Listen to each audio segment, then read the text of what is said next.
राउसापाटना वरिष्ठ नागरिक संघर द्वादशतम वार्षिक उत्सव राउसापाटना गोपीनाथ जी मंदिर प्रांगण में अनुष्ठित हो जाइछि।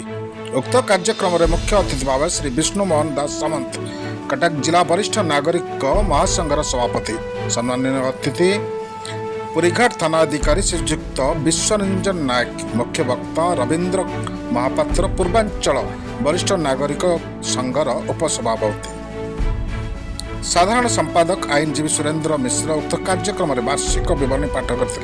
श्रीजुक्त अतुल चंद्र नंदी सभापति उक्त कार्यक्रम में सभापतित्व करते। दिलीप कुमार दास, श्यामसुंदर चौधरी शेष सभा को सांग करते। उपस्थित समस्त 120 जन साधारण सभ्य एकत्रीकरण वर्षक मध्य होइतिबा विभिन्न कार्यक्रम समीक्षा और आलोचना कराइतिला।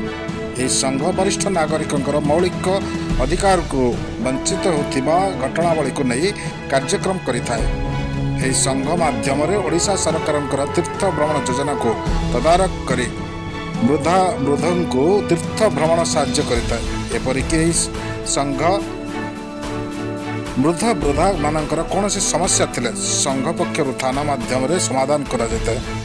सभा सांग पर समस्त सभ्य मानक प्रसाद सेवन व्यवस्था यह कार्यक्रम संघर कोषाध्यक्ष श्री सूर्यानंद द्विवेदी, विभास चंद्र राउत, उल्लास चंद्र नंदी उपस्थित थे।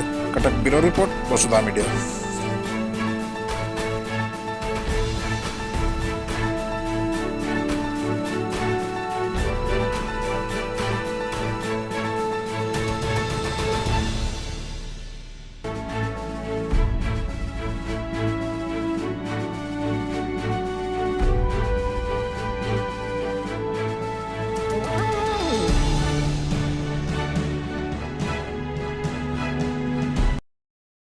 नंदी राउसापाटना वरिष्ठ नागरिक संघ सभापति।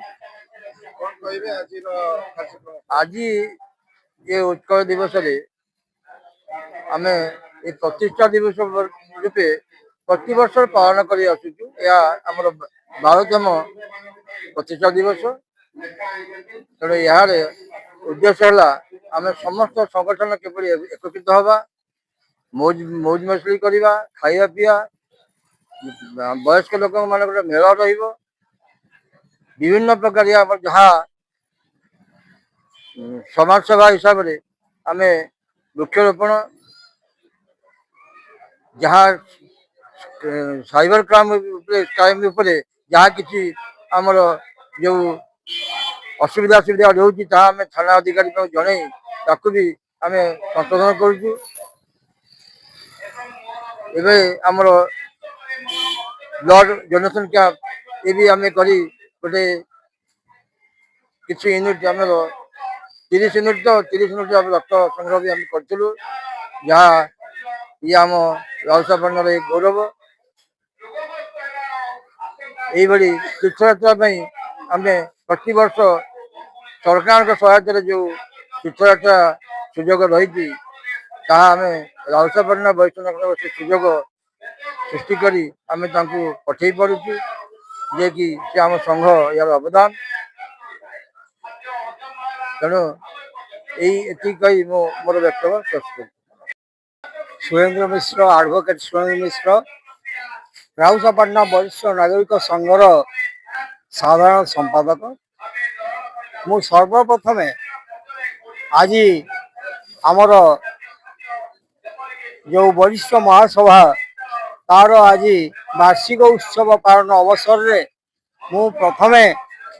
आगे मोर मीडिया बंधु श्रीजुक्त दुर्लभ चंद्र महाराणा महोदय को अनुरोध करी एवं सम्मानित करी अनेक अनेक अशेष अशेष धन्यवाद अर्पण कर। आज आमर यही जो छोटिया संघटी 2014 मसीह गठित होता। आमर प्रथम संपादक जे कि तपन दास महोदय तांकर अकाल वियोग रे आमर सभा आमर संघ टिके माने जेपरी भांगी जाइछे। तार परवर्ती पर्याय आमर इंजीनियर विलास राउत महोदय साधारण संपादक दायित्व नेले। मात्र ईश्वर इच्छा ତାଙ୍କର ମଧ୍ୟ ସ୍ୱାସ୍ଥ୍ୟଗତ ଅବନତି ହେବାରୁ ସେ ମଧ୍ୟ ଏ କାର୍ଯ୍ୟରୁ ଅବସର ନେଲେ। ପରିଶେଷରେ ମୁଁ ସୁରେନ୍ଦ୍ର ମିଶ୍ର ମୋତେ ଏଇ ସାଧାରଣ ସମ୍ପାଦକ ଦାୟିତ୍ୱରେ ଏମାନେ ମୋତେ ହସ୍ତାନ୍ତର କଲେ। ଏବେ ଯାହା ହେଉ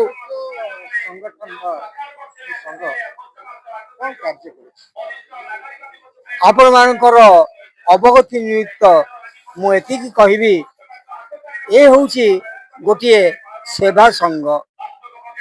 ଏ ସଂଘ କୌଣସି ରାଜନୈତିକ କିମ୍ବା ଆଞ୍ଚଳିକ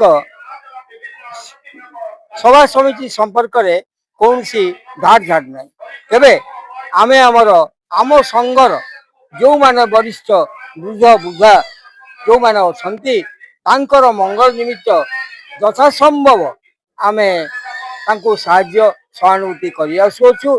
ଏତଦ୍ ବ୍ୟତୀତ ସରକାରଙ୍କର ଅନୁମୋଦିତ ତୀର୍ଥଯାତ୍ରା କାର୍ଯ୍ୟକ୍ରମରେ ପ୍ରତିବର୍ଷ ଆମର ସଭାପତି ମହୋଦୟ ଶ୍ରୀଯୁକ୍ତ ଅତୁଲ ଚନ୍ଦ୍ର ନନ୍ଦୀ ମହୋଦୟ ସିଏ ପ୍ରତିବର୍ଷ 25ରୁ 30 ଜଣଙ୍କୁ ତୀର୍ଥଯାତ୍ରାରେ ଛାଡ଼ୁଛନ୍ତି।